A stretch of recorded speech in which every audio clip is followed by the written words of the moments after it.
Bismillahirrahmanirrahim. Assalamualaikum warahmatullahi ta'ala wabarakatuh. Alhamdulillah wassalatu wassalamu ala Rasulillah wa ala alihi wa sahbihi wa man tabi'ahu wa nasarahu wa man walah. Wa la hawla wa la quwwata illa billah. Rabbi shrah li sadri wa yassir li amri wahlul 'uqdatam min lisani yafqahu qawli. Rabbi yassir wa la tu'assir, Rabbi tammim bil khair. Wa la hawla wa la quwwata illa billahil aliyyil azim.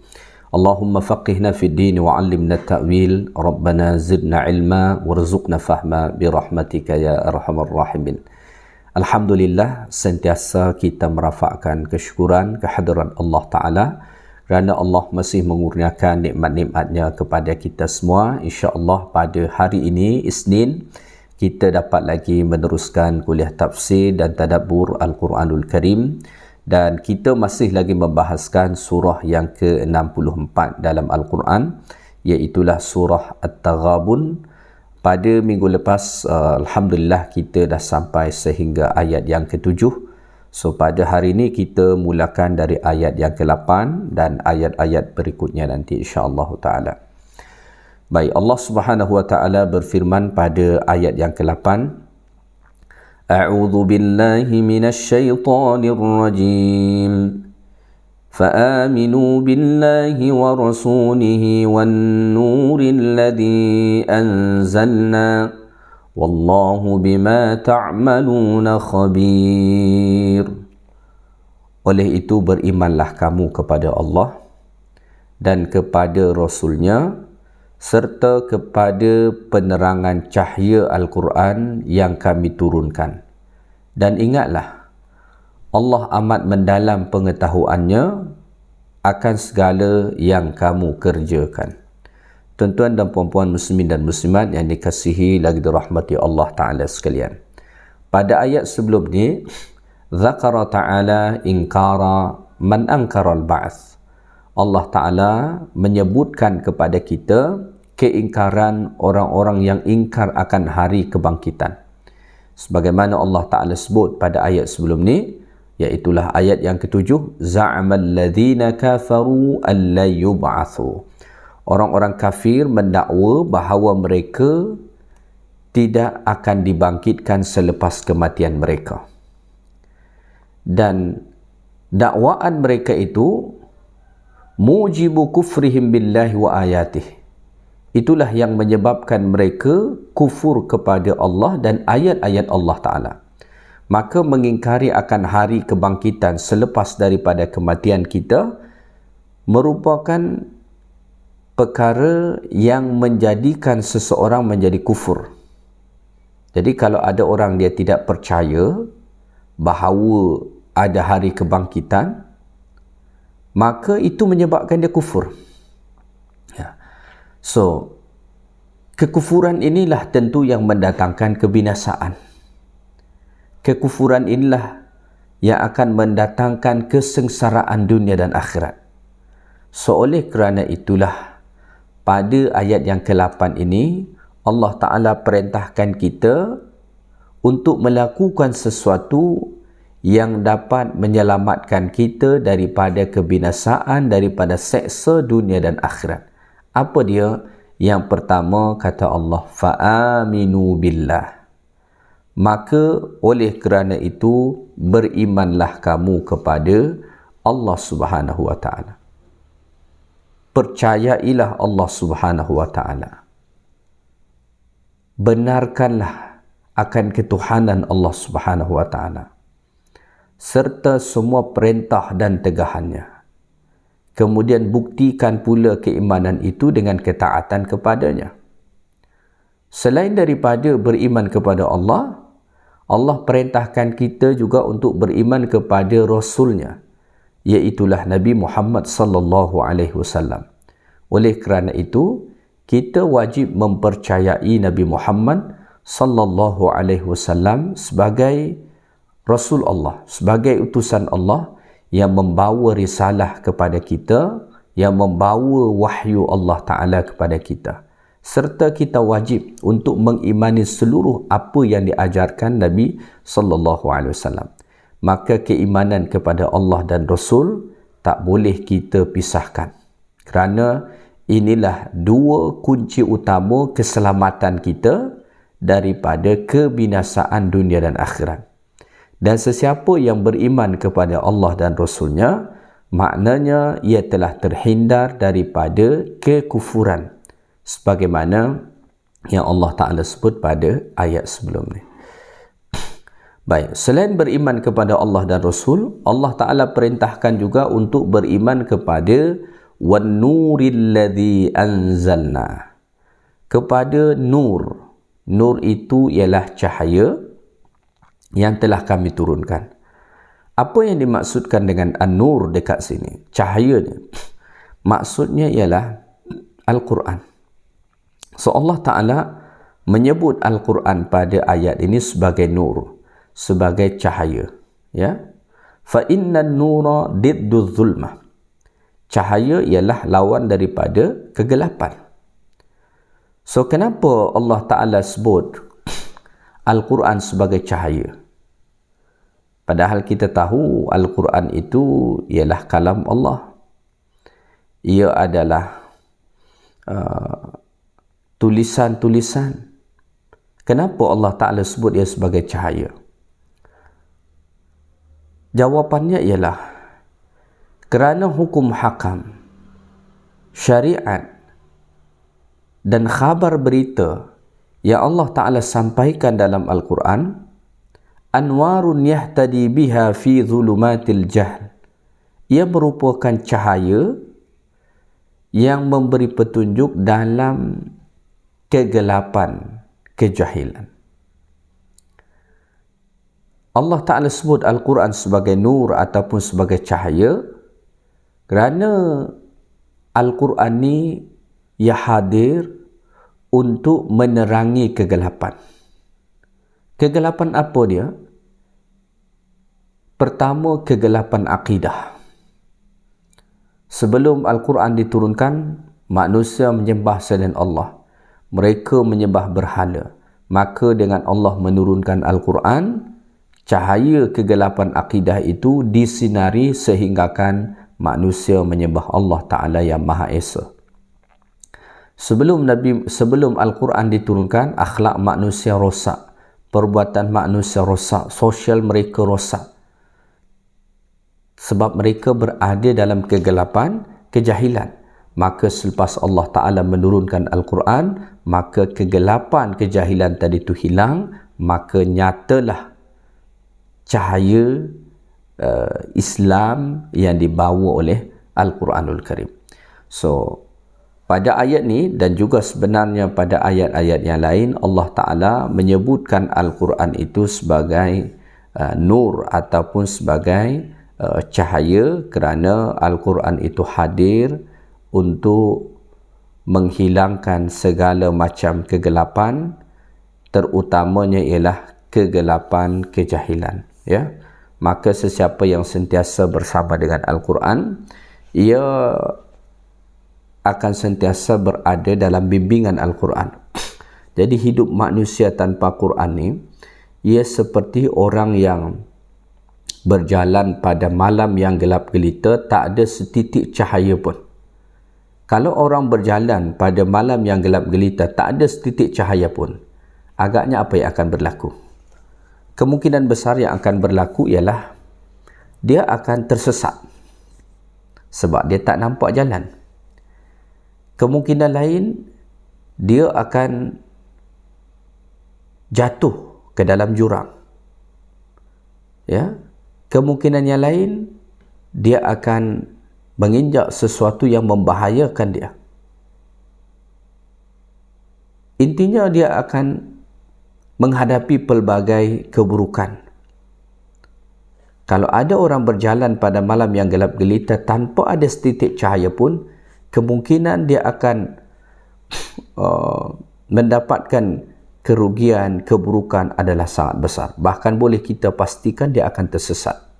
Kenapa? Tak ada cahaya. Macam mana dia nak sampai ke destinasi yang dia tuju sedangkan cahaya penunjuk jalan dia tak ada? Maka sudah pasti dia akan tersesat. Begitulah dengan Al-Quran. Orang yang hidup dia tanpa Al-Quran seperti orang yang berjalan dalam kegelapan malam tanpa ada sedikit pun cahaya. sehingga kan boleh kita pastikan dia akan tersesat. Maka siapapun manusia yang tidak yang tidak bersama dengan Al-Quran, maka hidup dia pasti akan tersesat. Pasti akan tersesat. Kenapa? Kerana satu-satunya cahaya penerang jalan yang benar itu hanya Al-Quran. Lain daripada itu tidak. Maka Nabi SAW sebut dalam hadis, taraktu fikum amrain, aku tinggalkan kepada kalian dua perkara, sesiapa yang berpegang teguh kepada dua perkara itu lan tadillu abada, dia tidak akan pernah sesat buat selama-lamanya, iaitulah kitab Allah wa sunnata rasulih, iaitulah Al-Quran dan hadis-hadis Nabi SAW. Kerana kedua itulah cahaya yang akan menerangi manusia berjalan di jalan yang benar, sehingga akan mereka sampai kepada tujuan yang mereka kehendaki. Baik. Kemudian pada hujung ayat ni kata Allah, wallahu bima ta'maluna khabir, dan Allah Ta'ala maha mengetahui secara mendalam, bahkan sangat detail, bima ta'malun, akan apa yang kamu perbuat. Ketahuilah bahawa tidak ada satu perbuatan kita pun yang tak diketahui oleh Allah. Allah Ta'ala bukan sekadar tahu, tetapi Allah tahu secara mendalam. Allah Ta'ala tahu secara detail. Kita kadang-kadang tahu tentang sesuatu perkara, cuma detail perkara tersebut kita tak tahu. Atau kita hanya tahu zahirnya saja, kita tidak pernah tahu secara mendalam. Tetapi Allah Ta'ala mengetahui secara mendalam setiap apa yang kita perbuat. Jadi Allah Ta'ala bukan sekadar tahu kita melakukan sesuatu, adakah itu baik ataupun buruk, tetapi Allah Ta'ala tahu secara mendalam apa yang kita perbuat. Ya? فَيُجَزِيكُمْ بِأَعْمَالِكُمْ الصَّالِحَةِ وَالسَّيِّئَةِ, maka sebab itulah Allah Ta'ala nanti akan membalas setiap daripada amal-amal perbuatan kita, sama ada amal perbuatan yang baik ataupun amal perbuatan yang buruk. Ya, kerana Allah Ta'ala tahu apa sahaja yang kita perbuat. Ya, so ayat 8 ni didatangkan Allah Ta'ala, Allah perintahkan kita melalui ayat ni, Allah Ta'ala perintahkan kita untuk melakukan perkara-perkara yang menyelamatkan kita daripada kekufuran, yang mana kekufuran ini menyebabkan seseorang mendapatkan kesengsaraan dan kebinasaan dunia dan akhirat. Dan penyelamat daripada kekufuran itu ialah, pertama, berimanlah kepada Allah, berimanlah kepada Rasul Allah, iaitulah Nabi Muhammad SAW, dan berimanlah kepada Al-Quranul Karim yang Allah turunkan sebagai cahaya penunjuk jalan kehidupan. Kemudian sentiasa ingat bahawa apa sahaja yang kita perbuat diketahui oleh Allah, kemudian nanti Allah akan membalas setiap daripada amal perbuatan yang kita lakukan. Baik, kita teruskan ayat yang berikutnya, ayat yang ke-9. Allah Ta'ala berfirman, Yawma yajma'ukum liyawmil jam'i dhalika yawmut taghabun وَمَنْ يُؤْمِنْ بِاللَّهِ وَيَعْمَلْ صَالِحًا يُكَفِّرْ عَنْهُ سَيِّئَاتِهِ وَيُدْخِلْهُ جَنَّاتٍ تَجْرِي مِنْ تَحْتِهَا الْأَنْهَارُ خَالِدِينَ فِيهَا أَبَدًا ذَلِكَ الْفَوْزُ الْعَظِيمُ, yang bermakna, ingatlah masa Allah menghimpunkan kamu pada hari kiamat untuk menerima balasan. Itulah hari masing-masing nampak kerugiannya. Dan ingatlah, sesiapa yang beriman kepada Allah serta mengerjakan amal-amal saleh, nescaya Allah mengampunkan dosa-dosanya dan memasukkannya ke dalam syurga yang mengalir di bawahnya beberapa sungai. Mereka kekal di dalamnya buat selama-lamanya. Yang demikian itulah kemenangan yang besar. Tuan-tuan dan puan-puan muslimin dan muslimat yang dikasihi lagi dirahmati Allah. Pada ayat ni Allah Ta'ala sebut, Yawma yajma'ukum liyaumil jam' ay uzkuru, ingatlah, renunglah, kenanglah. Yaumal jam'i, hari perhimpunan. Hari perhimpunan apa dia? Bukan perhimpunan dunia. Tapi alladhi yajma'u Allahu bihi al-awwalina wal-akhirin. Hari perhimpunan di mana Allah menghimpunkan manusia pertama sampailah manusia yang terakhir. Dan pada ketika itu, wa yunabbi'uhum bima 'amilu. Pada ketika itulah Allah Ta'ala akan memberitahu kepada kita semua apa yang telah kita perbuat. Fahina idzin yazharul farq wat tafawut bainal khalaiq.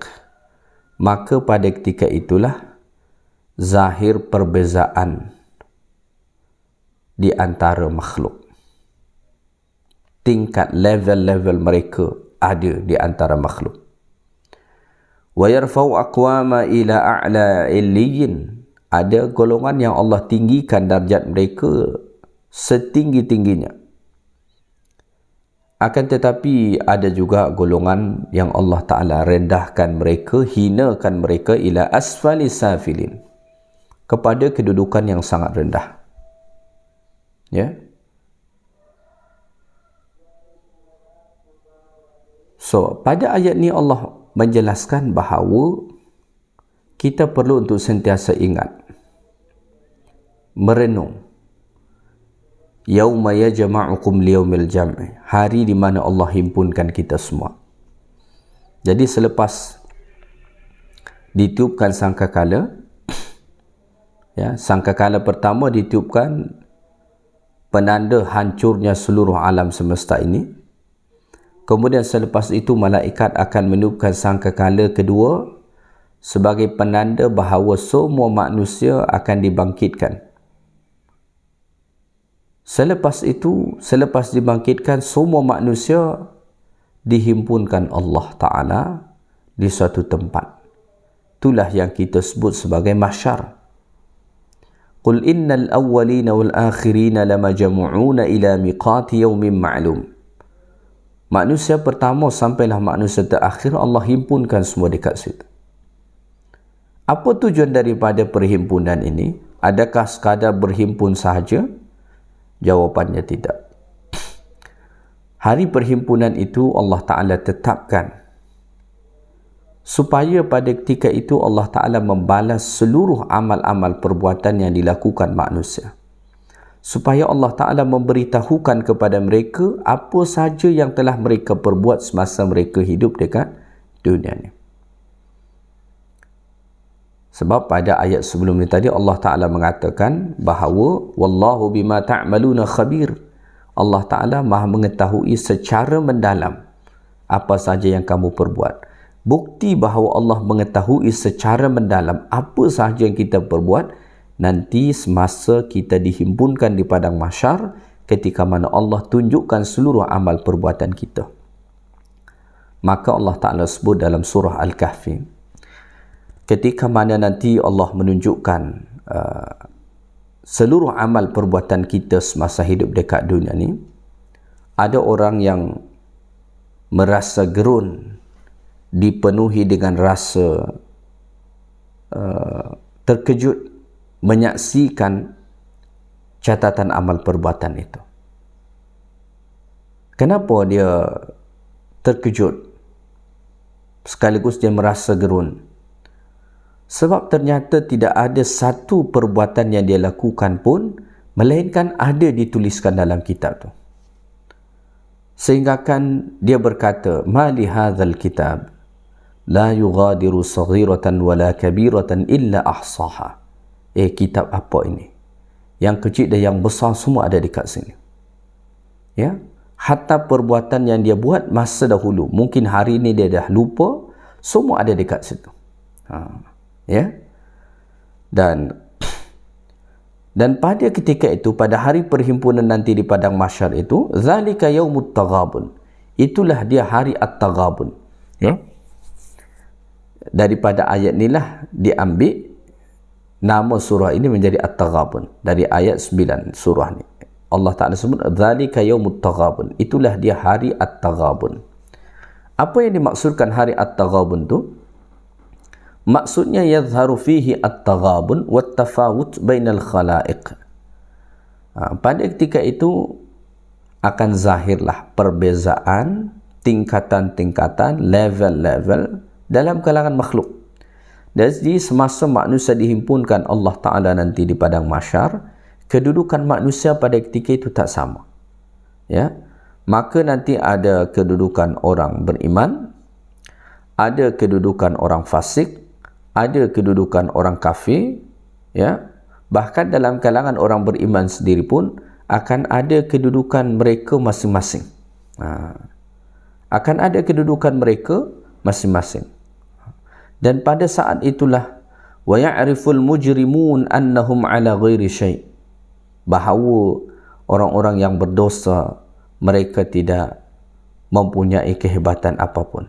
Wa annahum humul khasirun, dan pada ketika itu mereka adalah orang-orang yang berugi. Faka'annahu qil, seolah-olah dikatakan, bi ayyi syai'in yahsulul falah wasyaqa wan na'im wal azab, ya, dengan sesuatu apa dicapai kejayaan, ya, kebinasaan, kenikmatan ataupun azab. Fa dzakara asbab dzalik, maka pada ayat ni Allah menyebutkan itu, ya, apa yang menyebabkan seseorang selamat, berjaya dekat sana ataupun binasa, mendapat nikmat ataupun azab. Maka Allah Ta'ala menyebutkan penyebabnya pada ayat ni. Kata Allah, wa man yu'min billahi wa ya'mal salihah, sesiapa yang beriman kepada Allah imanan tamman, dengan keimanan yang sempurna, syamilan li jami'i ma amara Allahu bihi minal iman, termasuk juga mengimani seluruh apa yang Allah perintahkan untuk diimani, seperti beriman pada Nabi, Rasul, hari kiamat, kitab-kitab dan lain sebagainya, ya. Wa ya'mal salihan, kemudian keimanan itu dia melakukan amal-amal saleh, dia buktikan dengan melakukan amal-amal saleh. Minal faraid wan nawafil, amal saleh itu ada yang fardu dan ada yang sunat. Min ada'i huquqillahi wa huquqi ibadih, ya, amal soleh itu juga ada untuk menunaikan hak-hak Allah Ta'ala, dan ada juga sekadar menunaikan hak-hak manusia. Maka sesiapa yang beriman kepada Allah, kemudian keimanan itu dia buktikan dengan melakukan amal soleh, dengan melakukan perkara yang fardu, sunat, menunaikan hak Allah dan juga hak manusia, yudkhilhu jannatin tajri min tahtihal anhar, Allah Ta'ala akan memasukkan dia ke dalam syurga yang mengalir di bawahnya beberapa sungai. Fiha ma tashtahil anfus, di dalam syurga seseorang akan mendapatkan apa sahaja yang diinginkan oleh diri dia.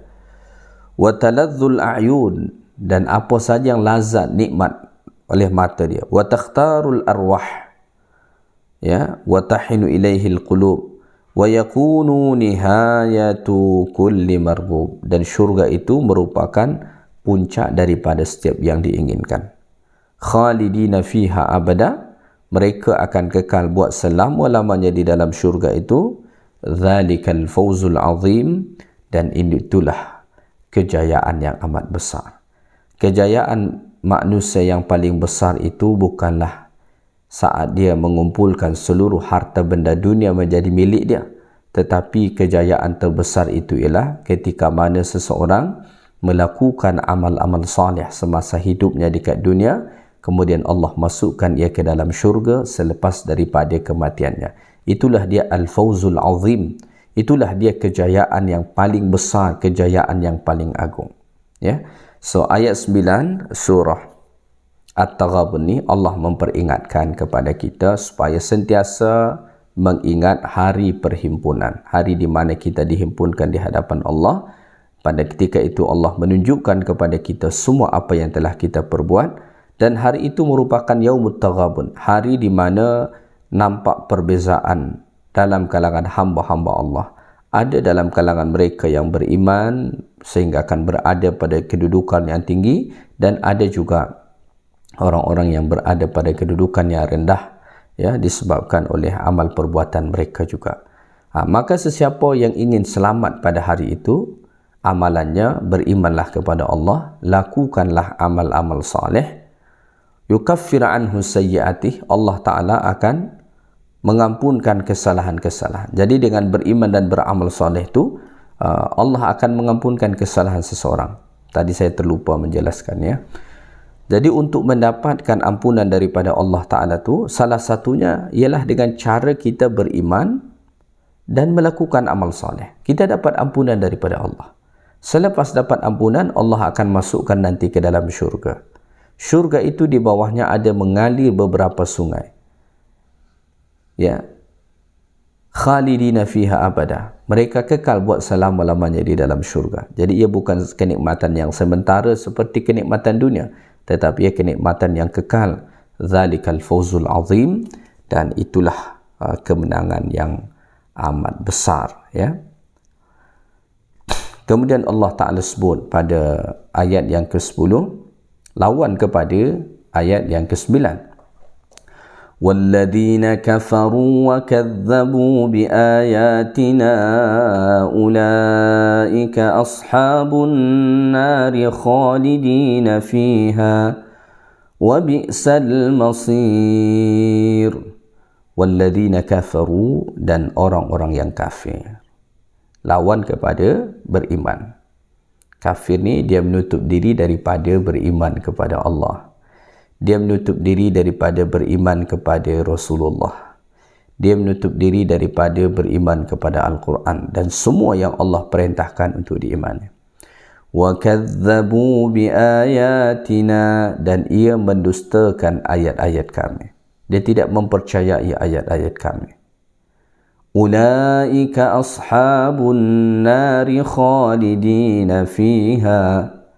Mereka itulah yang akan menjadi ahli neraka, khalidina fiha. Mereka kekal buat selama-lamanya di dalam api neraka Allah. Kalau tadi orang yang beriman dan beramal saleh, mereka dapat ampunan dan masuk syurga, kekal buat selama-lamanya di dalam syurga. Tetapi orang-orang yang kufur dan mendustakan ayat-ayat Allah, mereka menjadi ahli neraka, kekal buat selama-lamanya di dalam api neraka itu. Pada hujung ayat ni kata Allah, wa bi'sal masir, dan itulah dia seburuk-buruk tempat kembali. Seburuk-buruk tempat kembali ialah neraka Allah Subhanahu wa taala. Kenapa dikatakan ia seburuk-buruk tempat kembali? Kerana tidak ada sesuatu pun kebajikan padanya, dan di dalamnya lah terhimpun seluruh keburukan, ya, seksa, kesengsaraan dan azab. Semua berhimpun di dalam api neraka Allah.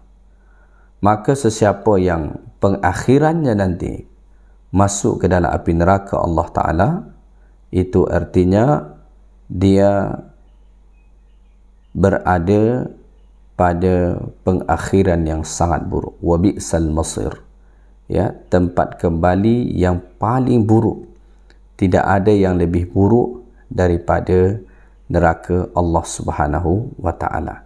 Jadi ayat 10 daripada surah At-Taghabun ni, Allah Taala menjelaskan kepada kita bahawa punca seseorang binasa, sengsara, diazab pada hari perhimpunan nanti di akhirat ialah kekufurannya kepada Allah, kedustaannya terhadap ayat-ayat Allah semasa dia hidup dekat dunia.